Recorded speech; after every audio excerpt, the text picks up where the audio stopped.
نحمده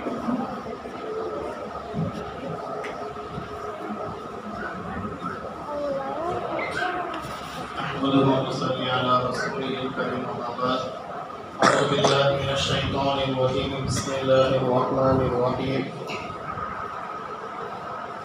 ألف لام ميم ذلك الكتاب لا ريب فيه هدى للمتقين صدق الله العلي العظيم எல்லாருடைய மிக பெருக்கிருபையால்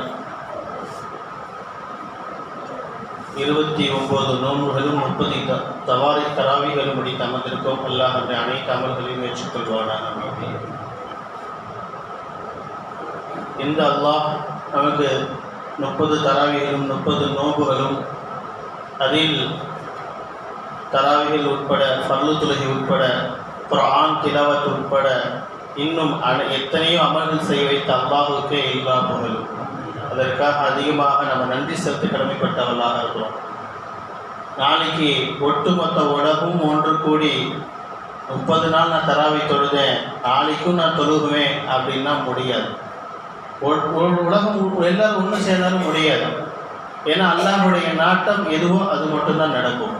அல்லாஹ் கொடுத்த வாய்ப்பு எதுவரை கிடைக்கும் என்பதை யாருக்கும் சொல்ல முடியாது. அது கண்ணிமிக்கு அல்லாஹ் நல்லே அல்லாஹ் இந்த கொடுக்கப்பட்ட இந்த வாய்ப்புக்காக வேண்டி அல்லாஹுக்கு அதிகமாக நாம் நன்றி செலுத்தணும். பொதுவாக ஒரு விஷயம் இருக்குது, கடைசி இறுதி விஷயம் எப்படி இருக்குது என்பதாக பார்க்கப்படும். நம்முடைய முடிவு எப்படி இருக்குது என்பதாக பார்க்கப்படும். அது உலகமாக இருந்தாலும் சரி, ஆகிரத்தாக இருந்தாலும் சரி, எல்லாத்துலேயுமே கடைசி எண்டிங் எப்படி இருக்குது, ஃபினிஷிங் லைன், அந்த ஃபினிஷிங் டச் எப்படி இருக்குது என்பதாக பார்க்கப்படும். போட்டிகளில் பார்க்குறோம், ஸ்போர்ட்ஸில் விளையாட்டு போட்டிகளில் பார்க்குறோம், விசில் ஊதுறதை எவன் ஃபஸ்ட்டு போகிறான்றதை பார்க்க மாட்டாங்க, லாஸ்ட்டாக எவன் ஃபஸ்ட்டு வரா என்பதாக அதை பார்க்கப்படும். லாஸ்ட்டாக யார் ஃபஸ்ட்டு வரா என்பதாக பார்க்கப்படும். இவன் தான் ஃபஸ்ட்டு ஓடலாம், அதுக்காக இவனுக்கு ப்ரைஸ் கொடுப்போம் கிடையாது. கிரிக்கெட் மேட்ச், எத்தனையோ மேட்ச்கள் நடக்குது ஸ்போர்ட்ஸில், எல்லா கேம் என்ன பண்ணுவாங்க, எல்லா விளையாட்டுலையுமே தோல்வியே இல்லாமல் வந்துக்கிட்டே இருப்பாங்க. கடைசி ஃபைனல் மேட்ச் வந்துடும். அந்த ஃபைனல் மேட்ச்சில் கோட்டை விட்டாங்க, அந்த மேட்ச்சில் தோல்வி எடுத்தாங்கன்னா அவனுக்கு கப்பு கிடைக்காது. இல்லை நான் எல்லா மேட்ச்லையும் ஜெயிச்சுட்டு வந்தேன், எனக்கு தான் கப்பு கொடுக்கணும் அப்படின்னா கொடுக்க மாட்டாங்க. அதே போல தான் அல்லாஹ் சுப்ஹானஹு வ தஆலா எப்படி நம்ம வாழ்ந்தோம் என்பதாக அல்லாஹ் தஆலா பார்க்கறது கிடையாது, நம்முடைய வாழ்க்கையினுடைய முடிவு எப்படி இருக்குது என்பதாக அல்லாஹ் தஆலா பார்க்குறான். அதான் நபி அவர்கள் சொல்லுவாங்க, உங்களுடைய வாழ்க்கையுடைய முடிவு பற்றி ஒவ்வொரு நேரம் சிந்திச்சு கொண்டே இருங்க என்பதாக நபிகள் சொல்லி காட்டுவாங்க. ஒவ்வொரு தொழுகைக்கு பின்னாடியும் தொழுது முடிச்ச உடனே நபி என்ன செய்வாங்கன்னா அஸ்தக்ஃபிருல்லான்னு. ஏன்னா அந்த தொழுகையில் என்ன தவறு ஏற்பட்டது என்பது யாருக்கும் தெரியாது. உடனே அல்லாஹ்ட்ட என்ன பண்ணுவாங்க, தௌபா கேட்டு அந்த தொழுகையுடைய முடிவை அழகானதாக நபியவர்கள் ஆக்கிக் கொள்வாங்க. எல்லா விஷயம் சரி, அல்லாஹும் அதை தான் பண்ணுவான். ஒரு ஹதீஸ்ல இப்படி வருது, ஒரு மனிதன் இருப்பான், அமல் செஞ்சு கொண்டே இருப்பான் எந்த வரைக்கும்னா சொர்க்கத்திற்கும் அவனுக்கும் ஒரு முழம் தான், சொர்க்கத்துக்கும் அவனுக்கும் ஒரு முழம் தான் இருக்கும். அவ்வளோ நெருக்கத்துக்கு வந்துடுவான், அவ்வளோ அமல் செஞ்சு வந்துடுவான். ஆனால் கடைசியில் என்ன செய்வான்னா, ஒரு நரகவாசியினுடைய ஒரு அமல் செஞ்சிருவான், கடைசி நரகத்துக்கு போயிடுவான். இன்னொரு மனிதன் இருப்பான், நரகத்துக்குண்டான எல்லா அமல்களும் செய்வான். எல்லா அமல்களும் எந்த அளவுக்கு சொல்லப்படுது, அவனுக்கும் நரகத்துக்கும் ஒரு முழம் தான் இருக்கும், அவனுக்கும் நரகத்துக்கும் ஒரு முழம் தான். அவ்வளோ நெருக்கத்தில் வந்துடுவான். கடைசி நேரத்தில் ஒரு சொர்க்கவாசியினுடைய ஒரு அமலை செய்வான், அல்லாஹ் அவன் சொர்க்கத்தின் பக்கம் திருப்பி விட்டுருவான். எவ்வளவு ஏராளமான வரலாறுகள் பார்க்கலாம். ஒரு பெண், நல்ல ஆபிதான ஒரு பெண், அதிகமாக வணக்கம் செய்யக்கூடிய ஒரு பெண், என்ன பண்ணுவோம், சஹாபி பெண், ரொம்ப வணங்கி கொண்டு இருப்பாங்க, ரொம்ப இபாதத்தில் இருப்பாங்க. ஆனால் ஒரு தடவை என்ன பண்ணிடுவாங்க,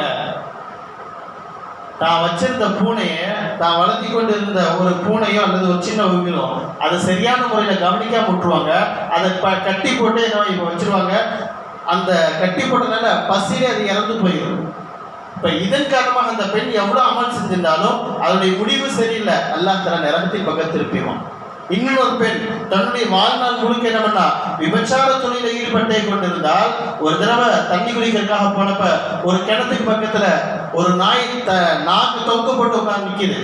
வெயிலுடைய உஷ்ணம், வெயிலுடைய தாக்கம், தண்ணி தாகடிக்குது. நம்மள மாதிரி வாய் திறந்து கேட்க முடியாது. நாக்கு தொங்க போட்டு நிக்குது. விபச்சாரி பெண்ணு தான் அந்த நாய் மீது இறக்கப்படுது. உடனே தன்னுடைய செப்பலை கழட்டி, தன்னுடைய ஸ்லிப்பரை கழட்டி, அதை தண்ணி கிணத்துக்குள்ள உள்ள இறக்கி அதுல தண்ணி குடிச்சு அந்த நாய்க்கு கொடுத்தா அல்லாஹ்க்கு இந்த அமல் பிடிச்சிருச்சு. அந்த பெண்ணை விபச்சாரி பெண்ணெல்லாம் தர சொர்க்கத்துக்கு அனுப்பிட்டான். இவ்வளவு சம்பவங்கள், ஏராளமான சம்பவங்கள் சொல்லலாம். ஒரு தடவை நபியர்கள் ஒரு பயணம் செஞ்சு கொண்டு இருப்பாங்க. அப்ப எதிரில் ஒரு மனிதர் வருவார், ஒரு காட்டுவாசின்னு வச்சுக்கோங்களேன். அந்த மாதிரி ஒரு மனிதர் வருவார். வந்தவருக்கு ஒழுக்கம்னா அதபனா என்னன்னே தெரியாது. அவர் வந்தவர் குதிரையில உட்கார்ந்துருப்பார். குதிரையில உட்கார்ந்துட்டே நபியவர்களை பார்த்து கேட்பாரு, நீங்க தான் முகம்மதா? ஆமா. உங்களுக்கு அல்லாஹ்ல என்ன கொடுத்துருக்கானாமே, உங்களை அல்லாஹ் அனுப்பியிருக்கானாமே, உங்க அல்லாஹ் என்ன சொல்லியிருக்கிறான் அப்படின்னு கொஞ்சம் இதாக போல்ட்டா தான் கேட்பாரு. எங்க உட்காந்து இது குதிரை மேல உட்காந்துக்கிட்டே கேட்பாரு. பொதுவாக இல்மு கத்துக்கணும் அப்படின்னா இறங்கி வந்து பணிவோட உற்சாகத்துல உட்கார்ந்து கேட்கணும், மண்டிக்கிட்டு கேட்கணும், அதுதான் இல்மு. ஆனா அவருக்கு அந்த ஒழுக்கம் தெரியல. குதிரை மேல உட்காந்துக்கிட்டே கேட்கிறாரு. குதிரை மேல உட்காந்து கேட்கறது என்ன, உட்காந்து எல்லாம் சொல்லிட்டு இருக்க முடியுமா? அப்படிங்க இப்படிங்க எல்லாத்துல எனக்கு இத்தனை சூறா இருக்கான சொல்லிட்டு இருக்க முடியுமா? மார்க்க சட்டங்கள். நபியர்கள் ஒரே ஒரு வார்த்தையில சொன்னாங்க, 5 கடமைகள் இருக்குல்ல, கலிமா சொல்வது, தொழுகை, நோம்பு, ஜக்காத், ஹஜ், இதை மட்டும் சொன்னாங்க. அப்படியா, சரி எனக்கு இது பிடிச்சிருக்குது, நீங்க அந்த களிமான்றீங்கன்னா அந்த களிமானுக்கு சொல்லித்தாங்க. நபியர்கள் அப்படியே சொல்லி, அவர் மேலே உட்கார்ந்துருக்கிறார், நபி கீழே தான் இருக்கிறாங்க, அப்படியே இருந்து சொல்லி கொடுக்குறாங்க. அஷ்ஹது அல்லா இலாஹ இல்லல்லாஹ் வ அஷ்ஹது அன்ன முஹம்மது ரசூலுல்லாஹ் அப்படி சொல்லிட்டே இருக்கிறாரு. சொல்லி முடிச்ச உடனே என்ன ஆச்சுன்னு தெரியல, அவர் உட்கார்ந்து இந்த குதிரை டக்குன்னு மிரளுது. கால் அடிச்சு மிரளின உடனே மேலே உட்கார்ந்து பொட்டு கீழே விழுகிறாரு, கழுத்தில் அடிபடுது. அதே இடத்துல மூத்து. மேலே உட்கார்ந்துருந்தாரு, குதிரை ஒரு மிரந்துச்சு, களிமா சொன்னாரு, கீழே விழுந்தாரு. விழுந்த உடனே அதே இடத்துல கழுத்தில் அடிபட்டு டக்குன்னு அதே இடத்துல மூத்தாயிட்டாரு. இப்போ நபிகள் சஹாபாக்கள் எல்லாத்தையும் கூப்பிட்டு சொன்னாங்க, அமலே செய்யாம ஒருத்தர் சொல்றதுக்கு போறாரு, அவரை பார்க்கணும்னா இவரை பார்த்துக்கோங்கன்னா. ஒரு அமல் செய்யல, ஒரு அமலும் கிடையாது. இத்தனைக்கும் பேதபா இல்ம கத்துக்கிட்டார். வெறும் களிமா மட்டும் சொன்னாரு. நபிகள் சொன்னாங்க, எந்த அமலும் செய்யாமல் சொர்க்கத்துக்கு போகக்கூடிய மனிதரை பார்க்கணும், இவரை பார்த்துக்கோங்க. அதே போல் ஒரு போருக்காக வேண்டி நபியர்கள் ஒரு இடத்துக்கு போய் ஒரு இடத்துல டென்ட் போட்டு தங்கியிருப்பாங்க. அந்த பக்கம் ஆசிம் அப்படின்ற ஒரு வாலிபர், ஆசிம் அவர் பேர், அவர் என்ன பண்ணுவார், ஆட்டெல்லாம் மேய்ச்சிக்கிட்டே வருவார். திடீர்னு வந்து பார்த்தீங்கன்னா கூடாரெல்லாம் போட்டிருப்பாங்க நிறைய பேர். என்னப்பா நீங்களா எங்கன்னு வந்திருக்கிறீங்க? அவர் சொல்லுவாங்கப்பா, நாங்கள் மக்கா மதீனாலேருந்து வந்திருக்கிறோம். மதீனாலேருந்து வந்திருக்கீங்களா? அப்படின்னா ஒருத்தர் முகமதுன்னு சொல்கிறாங்களே, அவர் உங்களுக்கு தெரியுமா? எங்களுக்கு தெரியும். அப்படியா, அவர் எங்கே இருக்கிறார்? எங்கள் கூட தான் இருக்கிறார். உங்கள் கூட இருக்கிறாரா? எங்கே இருக்கிறார்? அந்த டென்ட்டில் உட்காந்துருக்கிறார். அப்படியா, அவரை பற்றி ரொம்ப பிரபலமாக பேசுகிறாங்களே, அவரை போய் நான் பார்க்க முடியுமா? சாதாரண ஆட்டு மேய்க்கக்கூடிய ஒரு இடை. அவர் கேட்குறார், நான் போய் அவங்களுடைய முகமதை பார்க்கலாமா? சஹாபாக்கள் சொல்ல தாராளமாக பார்க்கலாம். அவருக்கு ரொம்ப அதிர்ச்சியாக இருந்துச்சு. அவர் அப்படி இப்படின்னு எல்லாருமே தூக்கி வச்சு பேசுறாங்க. நான் சாதாரண ஒரு மனுஷன், நான் என்ன போய் பார்க்கலாம்னு சொல்லி அனுமதி கொடுக்குறாங்களே, அதுவும் கேட்ட உடனே அனுமதி தராங்க. உடனே ஆச்சரியம். அனுமதி கிடைச்சிட்டு நேராக போறாரு. போயிட்டு நபியவர்களுக்கு உள்ள போறாரு, நபியுடைய கூடாரத்துக்கு உள்ள போறாரு, நபியிட்ட பேசுறாரு, நபியுடைய கையப்படி பயத்து வாங்கி நபியவர்களுடைய இஸ்லாத்தை ஏற்றுக்கிட்டு வெளியே வந்துடுறாரு. இப்போ வந்த விஷயம் அங்கிருந்த ஒரு சில சஹாபாக்களுக்கு மட்டும்தான் தெரியும். ஒரு 5-10 சஹாபாக்கள் தான் அவர் வந்தது, கேட்டது, பேசுனது, உள்ள போனது, இதெல்லாம் பார்த்தது ஒரு 5 சஹாபாக்கள், அதிகபட்சம் ஒரு 10 சஹாபாக்கள். அவர் உள்ள போய் இஸ்லாத்தை ஏற்றுக்கிட்டார். ஏற்றுட்டு வந்து கேட்குறாரு, இந்த மாதிரி நீங்களாம் எதுக்கு இங்கே வந்திருக்கிறீங்க? அப்போ சொல்கிறாங்க சஹாபாக்கள், நாங்கள் போருக்காக போகிறோம். போருக்காக போகிறீங்களா? எதுக்கு? இந்த மாதிரி நாங்கள் இஸ்லாத்துடைய அல்லாஹ்வுடைய பாதைக்கு போகிறோம். அப்படியா? திரும்ப நபிட்ட போகிறார். யா ரசூலுல்லாஹ், நீங்கள் வந்து எல்லாருமே போருக்காக போகிறீங்களாமே, நானும் உங்கள் கூட வரேன். அப்போ நபியர்கள் சொன்னாங்க, நீ ஆட்டை மேய்ச்சிட்டு வந்திருக்கிற, அந்த ஆட்டும் உன்னோட கிடையாது. அத்தனை ஆடு இருக்குது, அந்த ஆடு உன்னோட கிடையாது. உன்னுடைய எஜமான்ட்ட போய் அதுக்கு யார் பொறுப்பு தெரியும், அவர்கிட்ட போய் ஒப்படைச்சிட்டு நீ திரும்ப வா, நான் அவனை சேர்த்துக்கிறேன், படையில் சேர்த்துக்கிறேன். அவர் சொன்னார், இல்லை இல்லை, அவ்வளோலாம் டைம் கிடையாது, நான் திரும்ப அங்கே போகணும், அதெல்லாம் விட்டுட்டு வரணும், அதெல்லாம் வாய்ப்பு கிடையாது. நான் என்னை இப்பயே கூட்டிகிட்டு போக கூட என்ன ஆனாலும் பரவாயில்ல. நபியர்கள் எவ்வளோ சொல்லி பார்த்தாங்க. அவர் வந்து அந்த ஆர்வத்தில் அவர் மறுக்கிறார். இப்போ நபியர்கள் கூடாரத்துலேருந்து வெளியே வராங்க. அவர் இருக்கிற ஆடு எல்லாத்தையும் அப்படியே சீரு அப்படின்றாங்க, கையை தொட்டு அப்படியே ஒரு தடவுறாங்க. அப்படியே ஸ்கூலில் எப்படி லைன் ஃபார்ம் பண்ணி பிள்ளைங்க போவாங்களோ அந்த மாதிரி அப்படியே லைனாக போகுது. ஒவ்வொரு ஆடும் எங்கே போகுது? நேராக அவருடைய எஜமான்ட்டே போயிரு. இப்போ இவரு போருக்கு போயிட்டார். இப்போ இவ்வளோ நடக்கிற விஷயம் எல்லாமே நான் சொன்ன மாதிரி இந்த 5 சஹாபாக்களுக்கு தான் தெரியுது. போருக்கு போகிறாங்க, போரில் போய் எல்லாம் முடிஞ்சிருது. அப்போ நபி கேட்குறாங்க, அந்த ஒருத்தர் ஆட்டு இடையே வந்தார், ஒரு வாலிபர் வந்தார், ஆசிம், அவர் எங்கே அப்படின்னு கேட்குறாங்க. சஹாபாக்களுக்கு புரியல, யாரா என்ன நபி புதுசாக கேட்குறாரு, யாரும் ஆட்டு இடையன்றாங்களே. அப்புறமே அங்கிருந்த சில சஹாபாக்கள், ஆமாமா ஒருத்தர் வந்தார் கடைசி நேரத்தில், நபி போய் பார்த்தாரு, பேசுறாரு, அவர் இஸ்லாத்தை ஏற்றுக்கிட்டாரு, போருக்கு வந்தார். அப்படியே சரி டக்கு உள்ள போறாங்க. போய் பார்த்தா ஷஹீதாகி கிடக்கிறார். அவரை தூக்கிட்டு வந்து நபிக்கு முன்னாடி வைக்கப்படும். நபிகள் சொன்னாங்க, அல்ல அமலுஹு வ கசுர அஜருஹு. வாழ்க்கையில ரொம்ப கம்மியான அமல் செஞ்சார். ரொம்ப என்ன பண்ணாரு, ஒரு தொழுகல, எந்த ஒரு தஸ்பீம் செய்யல, அல்லாஹ்வுடைய பாதையை இப்படின்னு தான் போனாரு. அதான் சொன்னாங்க, கொஞ்சம் அமல் செஞ்சாரு, அல்லாஹ்ட்ட நிறைய கூலிகள் வாங்கி கொண்டார் என்பதாக நபிகள் சொல்லி காமிச்சாங்க. பார்த்தீங்களா, அல்லாஹ் எப்படி முடிவாக்குறான். எங்கேயோ ஆடு மேய்ச்சிட்டு இருந்தவரை பிடிச்சி இழுத்துட்டு வந்து நபியை பார்க்க வச்சு, போருக்கு போக வச்சு, ஷஹீதாக்கி அல்லாஹ் தஆலா ஒரு ஷஹீதுடைய அந்தஸ்து அல்லாஹ் தஆலா கொடுத்துட்டார். இப்போ அல்லாஹ் தஆலா பண்றான், நம்முடைய வாழ்க்கையுடைய முடிவு தான் அல்லாஹ் தஆலா பார்க்குறாங்க. அதனால கேட்கணும், நம்ம ஒவ்வொரு துவாலும் கேட்குறோமா இல்லையா, மூத்துடைய நேரத்தில் எல்லா கலிமாவை நசீபாக்குன்னு கேட்குறோமா இல்லையா. ஏன் நம்ம எப்படி வாழ்ந்தோம் அது ஒரு விஷயம், அது ரெண்டாவது பட்சம். ஆனால் நம்முடைய மூத்துடைய நேரத்தில் கலிமாவோட மூத்தானால் அல்லாஹ் தஆலா வாக்குறுதி கொடுத்திருக்கிறான், இந்த உலகத்தை விட 10 மடங்கு பெரிய சொர்க்கத்தை உங்களுக்கு தர என்பதாக. இந்த உலகத்தை விட 10 மடங்கு பெரிய சொர்க்கத்தை யாருக்கிட்ட, யார் கலிமா கடுகளவு கலிமாவோடு அல்லாஹ் வந்து சந்திக்கிறாங்களோ. மதீனால யமன் வாசி ஒட்டு வாழ்ந்துட்டு இருந்தார். மதீனால பாவம், அவருக்கு குரான் ஓத தெரியாது, கொஞ்சம் ரொம்ப பெரிய ஆளு, குரான் ஓத தெரியாது. ஆனால் குரான் ஓதணும்னு ஆசை, எழுதவும் தெரியாது, படிக்க தெரியாது, எதுவுமே தெரியாது. பாவம் உம்மி, ஒன்றும் தெரியாது. ஆசையில் குரான் ஓதணுன்ற ஆசையில் என்ன பண்ணுவார்னா, டெய்லி மஸ்ஜிது நபிக்கு வருவார். வந்தோடனே யாராச்சும் உட்கார்ந்துருக்காங்க பார்த்துக்கிட்டே இருப்பாங்க. யாராச்சும் சும்மா உட்காந்துருந்தா குரானை எடுத்து வந்து கையில் கொடுத்து நீங்கள் ஓதுங்கன்னு சொல்லி பக்கத்தில் உட்காந்துக்குவார். உட்காந்து அவரை ஓத சொல்லி கேட்டுகிட்டே இருப்பாராம். எப்போ ஓதி முடிக்கிறாங்களோ குரானை வாங்கி வச்சுட்டு போயிடுவார். ஏன்னா அவருக்கு குரான் ஓத தெரியாது, ஆனால் குரானை கேட்கணும்னு ஆசை. டெய்லி இதான் ரொட்டீனாக இருக்கு வேலை. எப்போலாம் ஃப்ரீ டைம் கிடைக்கிதோ அப்போதான் மஸ்ஜிது நபிக்கு வருவார். யாராச்சும் பார்ப்பார், குரானை தூக்கி கொடுத்து ஓத சொல்லி காதில் கேட்டுக்கிட்டே இருப்பார். அன்றாட வாழ்க்கையில் போய்கொண்டே இருந்துச்சு. அதே போல் ஒரு நாள் வராரு, அதே போல் ஒரு நபர்கிட்ட குரான் எடுத்து கொடுக்குறாரு, குரான் ஓதிக்கொண்டே இருக்கிறாரு. ஓத சஜிதாவினுடைய ஆயத்து வரும். சஜிதாவினுடைய ஆயத்து அவரு சஜிதா வந்தோடனே நம்ம என்ன பண்ணணும், டக்குனு குரான் வச்சு சஜிதா செய்யணும். அதே போல சஜிதா செய்யறாங்க. குரான் ஓதுனவர் சஜிதா செய்யறாரு. சஜிதா செஞ்சவர் எந்திரிச்சிட்டாரு, இவர் எந்திரிக்க எப்படி பார்த்தா பார்த்தீங்களா, அவர் எந்திரிச்சிட்டார். ஓதுனவர் கேட்டவர் குரானை பத்தி ஒண்ணுமே தெரியாது, ஆனால் அவர் சஜிதாக்கு போனவர் திரும்பவும் எந்திரிக்கல. வெண்ணிமிக்கிற அல்லத்துல எப்படி நம்ம முடிவாக்கி இருக்கிறான். நம்ம அதெல்லாம் பயந்து கொண்டே இருக்கணும். நான் 30 நாள் நோன்பு வச்சுட்டேன், நான் 10 நாள் ஈத்திகாஃப் இருந்துட்டேன், இத்தனை குரான் ஓதிட்டேன், இவ்வளோ தஸ்பீஹ் செஞ்சுட்டேன், இந்த அமல் செஞ்சுட்டேன், அந்த அமல் செஞ்சுட்டேன் என்ற பகட்டையோ நமக்கு பெருமையை வந்து விட்டால் அல்லாஹ் நம்முடைய முடிவை தவறானதாக மாற்றுவான். யார் இந்த அமல் செய்யலையோ அவரை பார்த்து நம்ம தவறாக நினைக்கூடாது. ஏதாவது நோன்பு காலத்தில் இப்படி இருக்கிறானுங்க, ஏதாவது ஒரு ஈத்திகாஃப் இல்லாமல் தொழுகாம இப்படி இருக்கிறாங்க என்பதாக அவர்களை பற்றியும் தவறாக நினைக்கக்கூடாது.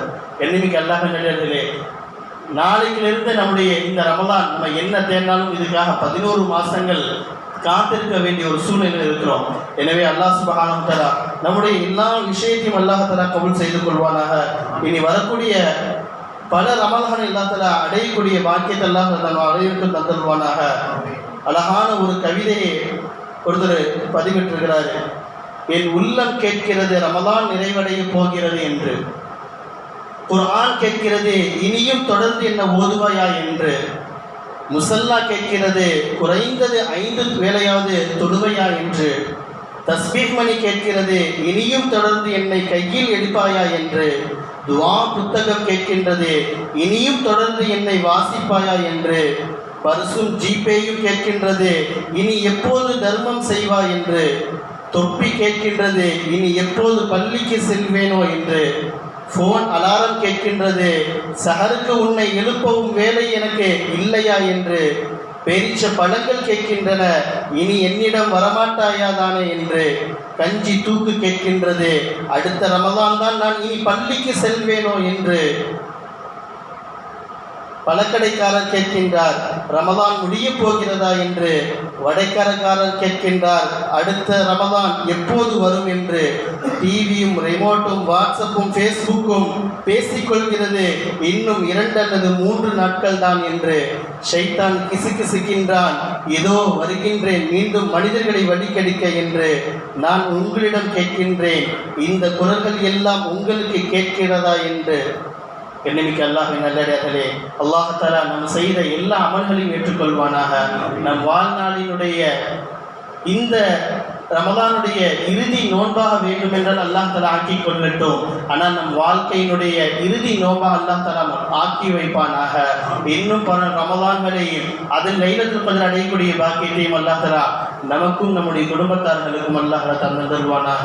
ஹிதாயத்தை நசீபாக்கி தந்தருவானாக.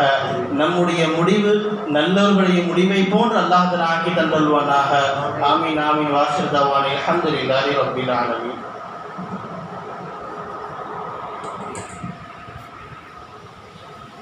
Alhamdulillahi Rabbil Alamin. Allahumma salli ala Sayyidina Muhammadin wa ala ali Sayyidina Muhammadin wa barik wa sallim alayhi. Rabbana zalamna anfusana wa in lam taghfir lana wa tarhamna lanakunanna minal khasirin. Allahumma a'tiqna minan nar wa adkhilna al-jannata ma'al abrar. Ya Aziz ya Ghaffar ya Rabbal Alamin. Allahumma innaka afuwwun kareemun tuhibbul afwa fa'fu anna. Ya Kareem ya Rahim ya Allah. Allahumma taqabbal minna salatana wa siyamana wa qiyamana wa adqaina wa tilawatina wa tasbihatina wa tarawihina wa i'tikafina ya Rabbal Alamin. Allahumma ij'al akhir kalamina 'inda al-maut la ilaha illa Allah Muhammad Rasulullah sallallahu alaihi wasallam. Allahumma la taj'alna akhir Ramadan ya Rabbal Alamin. Rabbana hab lana min azwajina wa dhurriyyatina قرة أعين وجعلنا للمتقين إماما.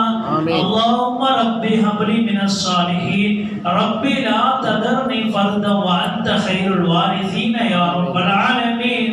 ربنا رب ارحمهما كما ربياني صغيرا. ربنا آتنا في الدنيا حسنة وفي الآخرة حسنة وقنا عذاب النار.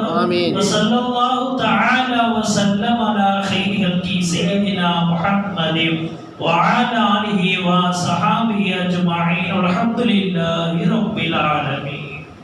صلى الله على محمد صلى الله عليه وسلم. صلى الله على محمد صلى الله عليه وسلم. صلى الله على محمد يا رب صل عليه وسلم.